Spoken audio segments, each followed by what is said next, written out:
Alright guys, time to get technical. Today we're going to talk about exposure. A good understanding of exposure is probably the one thing that can really move you from a picture taker to a photographer. Exposure and understanding of exposure is the ultimate tool when it comes to creating the image that you want to create.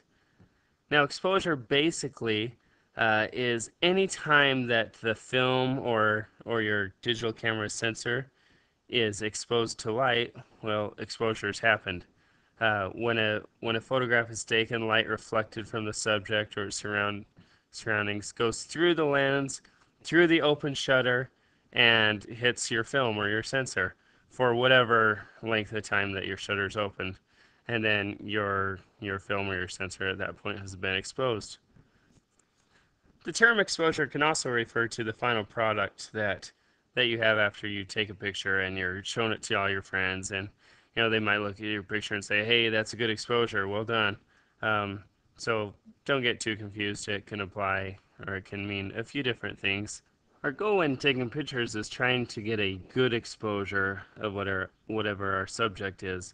And basically, what a good exposure is setting your camera so that the sensor or the film receives the correct amount of light, and that the image that's captured or reproduced shows off the proper tones and colors of your subject that you're trying to take a picture of.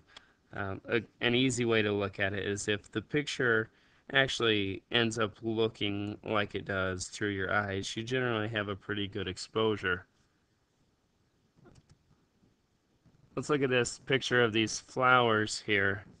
These flowers were just taken on my kitchen table here, and this picture it's a pretty decent exposure. It shows good color across the range of the flowers. The flowers look like we expect that they should look like. We have good detail all the way throughout the picture. We're not losing detail really in any of the highlights or any of the shadow areas. So this, I would say, is a good exposure. Um, this, let's see. The second picture is a bad exposure in that it's underexposed. There was not enough light in the camera, not enough time given for a correct exposure, and the result is an image that's much darker than we would want it to be.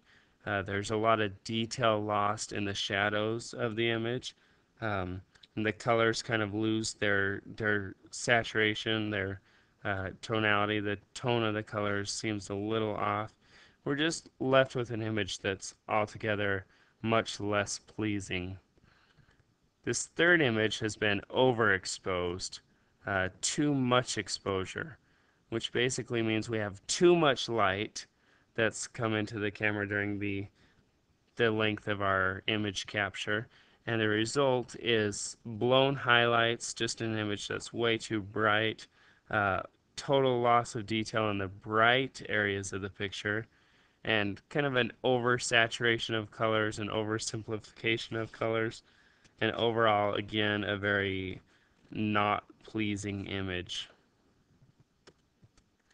Look at this first image of the flowers one more time, where we can see the good exposure, the exposure that really is true to life. It's more representative of what we would actually see through our eyes than the other two.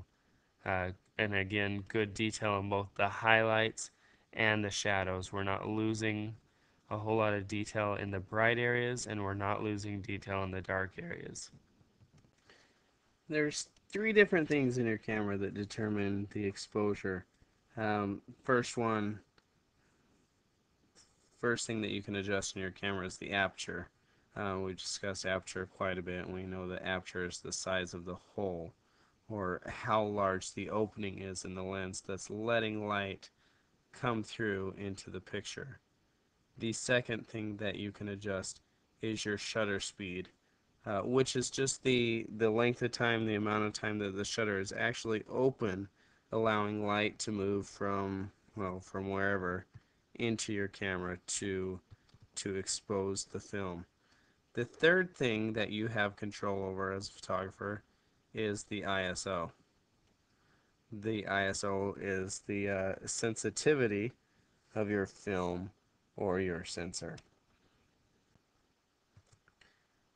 There's just one more thing that I really want to tell you about exposure before I let you loose on your assignment, and that's that for any given situation, there is no one correct exposure. There's always many possibilities for exposure. Take this for example. If you're taking a picture and you have a good exposure at f22 for 1/4 of a second and you're at ISO 100, well, in fact, you're getting the exact same amount of light that you would if you were shooting at f2.8 for the aperture for 1/250th of a second, again at ISO 100. Very different outcomes you're going to get, but the exposure itself is going to be the same. You're going to have the same amount of light coming into the camera and exposing your film or your sensor.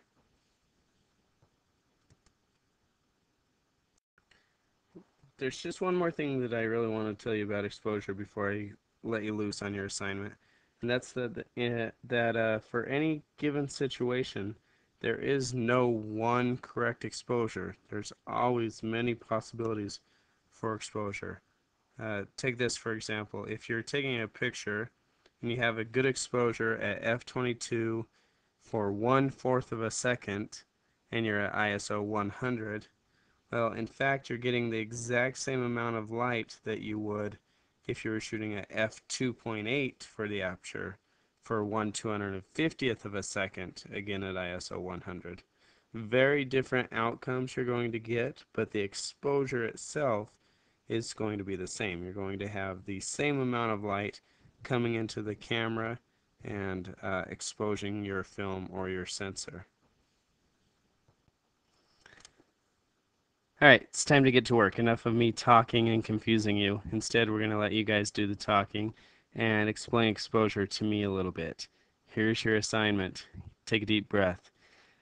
All right, guys, everyone in class is going to write a magazine article that thoroughly defines and explains what exposure is. And while you're defining and explaining exposure, of course, you're going to have to hit on the topics of aperture, shutter speed, and ISO.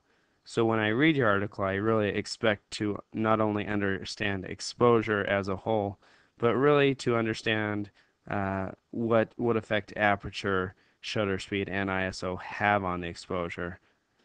And being a report for a photography class or a magazine article written for a photography class, you should, of course, include some pictures.